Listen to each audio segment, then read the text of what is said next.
कहने को तो हम 21st सेंचुरी में जीते हैं, लेकिन काम, सोच और रिवाज अभी भी 19वीं सदी वाले ही हैं। ये सिर्फ एक कहानी नहीं है, ये समाज का वो सच है जहाँ दहेज जैसे जहर अभी भी जिंदा हैं।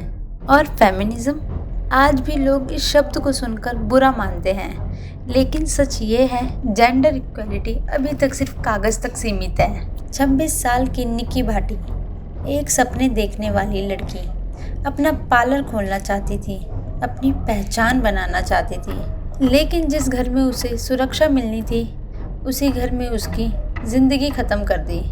निक्की एक एम्बिशियस लड़की थी। शादी के बाद भी उसने अपने सपने छोड़ने से मना कर दिया। वो अपना पार्लर दोबारा खोलना चाहती थी, रील्स बनाती थी, अपनी आइडेंटिटी बनाने की कोशिश कर रही थी, लेकिन उसके पति विपिन भाटी और उसकी फैमिली को ये पसंद नहीं था। रोज़ कहते रील्स मत बनाओ, बिजनेस मत करो।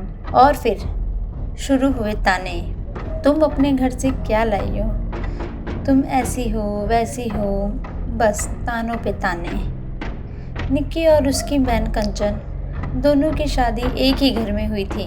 रोहित भाटी से उसकी बहन की शादी हुई थी। शादी के वक्त दहेज में स्कॉर्पियो गाड़ी, गोल्ड ज्वेलरी और कुछ लाख रुपए दिए गए, पर फिर भी ससुराल वालों की भूख खत्म नहीं हुई। उन्होंने 35 लाख रुपए और मांगने शुरू कर दिए। घर में लड़ाई तो जैसे नॉर्मल ही था। फिर एक दिन घर में काफ़ी लड़ाई हुई। निक्की के पति विपिन और रोहित ने निक्की के साथ मारपीट की। सास, जिसको बचाना चाहिए था, उसने बचाने की जगह उल्टा अपने बेटों के हाथ केरोसिन दे दिया। और फिर वही हुआ जो दर्दनाक वीडियोस पूरे देश ने देखा। निक्की और उसकी बहन कंचन मदद की गुहार लगाती रही, लेकिन किसी ने हाथ नहीं बढ़ाया और निक्की को जिंदा जला दिया। उसे सफदरजंग हॉस्पिटल ले जाया गया, पर तब तक बहुत देर हो चुकी थी। सोचिए, एक लड़की जो अपना घर सजाना चाहती थी, उसे उसी घर में आग लगाकर मार दिया गया। यही नहीं, उस वक्त घर में एक और सदस्य था, निक्की का छोटा सा बेटा, सिर्फ 5 साल का।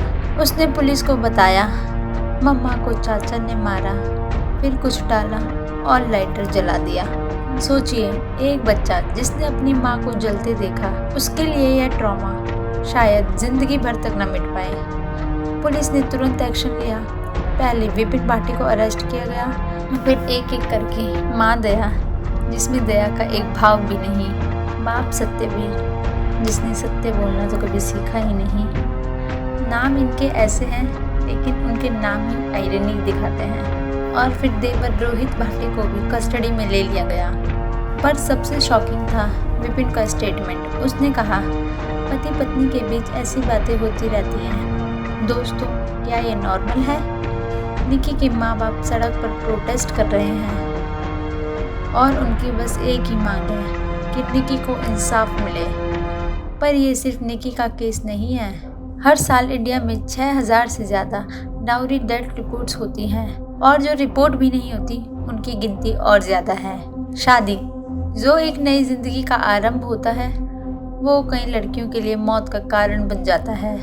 ऐसा नहीं है कि भारत में लॉ नहीं है, लॉ है, पर कानून होने के बावजूद सोच बदलती नहीं।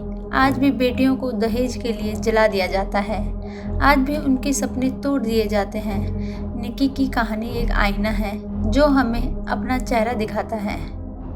क्या एक बेटी का सपना देखना जुर्म है? क्या अपनी पहचान बनाना घर की इज्जत के खिलाफ है? कब तक हम बेटियों को उनके सपनों की वजह से सजा देते रहेंगे? निक्की भाटी को इंसाफ मिलना ही चाहिए, पर असली इंसाफ तब होगा जब हर घर समझेगा कि बेटी एक बोझ नहीं, गर्व है। और असली फेमिनिज्म यही है कि हर निक्की अपनी ज़िंदगी अपने दम पर जी सके। मैं सिर्फ यही कहना चाहती हूँ, अगर आप भी चाहते हो कि डाउरी डेथ्स ख़त्म हो तो आवाज़ उठाएं, बेटी के सपने सपोर्ट कीजिए और सोसाइटी की सोच बदलिए, क्योंकि हर निक्की जीने का हक रखती है।